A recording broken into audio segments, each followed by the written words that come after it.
আয়নাঘর নামে পরিচিত বন্দিশালা পরিদর্শন করেছেন অন্তর্বর্তী সরকারের প্রধান উপদেষ্টা ডক্টর মোহাম্মদ ইউনূস।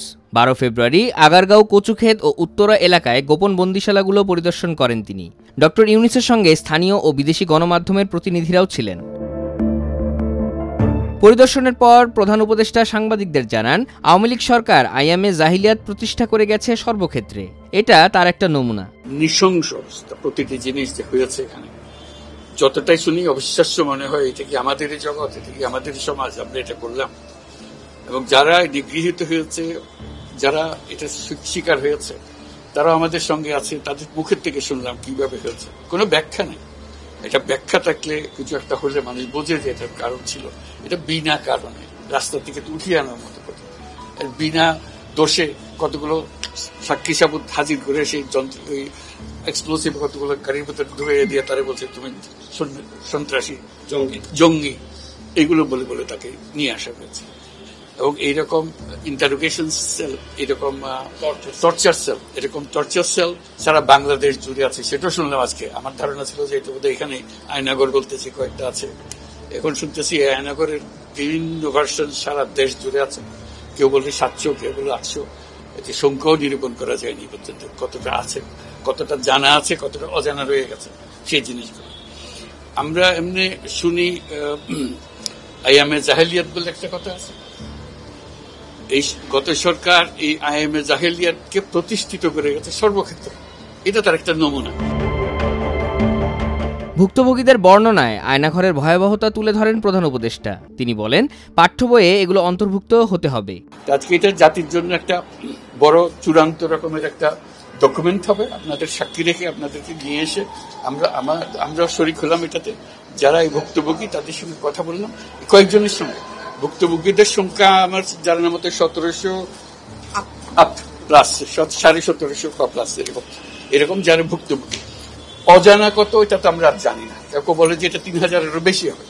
কাজে সেটাও আমরা ধরে নিলাম যে একটা সীমারেখা দরকার, যেটা আমরা অজানা, সেটা কেউ প্রমাণ দিতে পারেনি। এই যে উধাও হয়ে গেছে, মানুষ নিশ্চিহ্ন হয়ে গেছে, কেউ বলতে পারছে না সে কোথায়। তার মেয়ে আপনাদের সামনেই ছিল আজকে, যে বলছে আমার মাকে কোথায় নিয়ে যাওয়া হয়েছে। আজ 9 বছর করে, 9 বছর ধরে আমরা আর খোঁজ পাইনি। সে নিজেও ছিল, 11 বছর বয়সে ছিল, সে মায়ের সঙ্গে ছিল, তাকে রেখে মাকে নিয়ে চলে গেছে। এই হলো সামান্য একটা দৃশ্য। এই দৃশ্য বড় করুণ দৃশ্য। এবং এটার কঠিনতম যে লেসনটা হলো, যারা করেছে তারা আমাদেরই সন্তান, আমাদেরই ভাই, আমাদেরই ঘনিষ্ঠ আত্মীয়, তারাই করেছে। এবং আমরা এই সমাজকে যদি এর থেকে বের করে না আনতে পারি, তাহলে এই সমাজ তো টিকে থাকবে না। যে এইভাবে যদি আমাদের হয়, আমাদের সন্তানরাই যদি এগুলো করে এবং তারা যদি এইরকম কাজ করতে পারে, যে মানুষের পক্ষে যেটা সম্ভব। একজন বলছিল যে খুপড়ির মধ্যে তাকে রাখা হয়েছে, গ্রামে তো মুরগির খাঁচা এর চাইতে বড় হয়। এরকম অবস্থা, মুরগিও নড়াচড়ার যেরকম জায়গা পায় না, ওরও নড়াচড়ার কোনো জায়গা নেই। ওকে ব্যবস্থা রাখা হয়েছে, মাসের পর মাস, বছরের পর বছর তাকে ব্যবস্থা রাখা হয়েছে।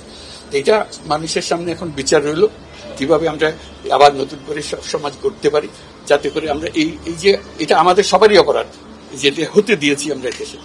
আজকে আমরা মুক্ত হলাম, সে মুক্ত বাংলাদেশে আমরা যেন নতুন করে আবার সমাজ করতে পারি, এটার থেকে একেবারে অতি দূরে যেন আমরা চলে যেতে পারি। এটার নমুনা, এটার সাক্ষী, এটার যে ডকুমেন্টেশন গুম কমিশনের রিপোর্টের মধ্যে থাকবে এবং এটা অবশ্য পাঠ্য হিসেবে সবাইকে পড়তে হবে। যারা এই ঘৃণ্য অপরাধ করেছেন তাদেরকে অবশ্যই দ্রুত বিচারের আওতায় আনা হবে বলেও মন্তব্য করেন ডক্টর ইউনূস। যারা করেছে তাদের বিচার করতে হবে, তা না হলে আমরা নিষ্কৃতি পাবো না এটার থেকে। এই যে কাজগুলো করে গেল তারা, তা না হলে আমরা আবার মুক্তভাবে বলবো কি করে যে আমরা এই দেশের মানুষ, আমরা পরিষ্কার। যারা করেছে তাদের জন্য আমরা কেন মুক্ত হতে যাব?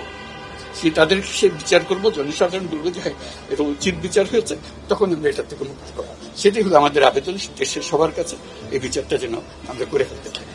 এইগুলো সব এভিডেন্স, যা যা আমরা দেখলাম, এভিডেন্স গুলো সিলগালা করে রাখা হবে, যাতে করে কেউ বিনষ্ট করতে না পারে, যখন বিচারের কাছে এটা প্রমাণ হিসেবে ব্যবহার করতে পারবে।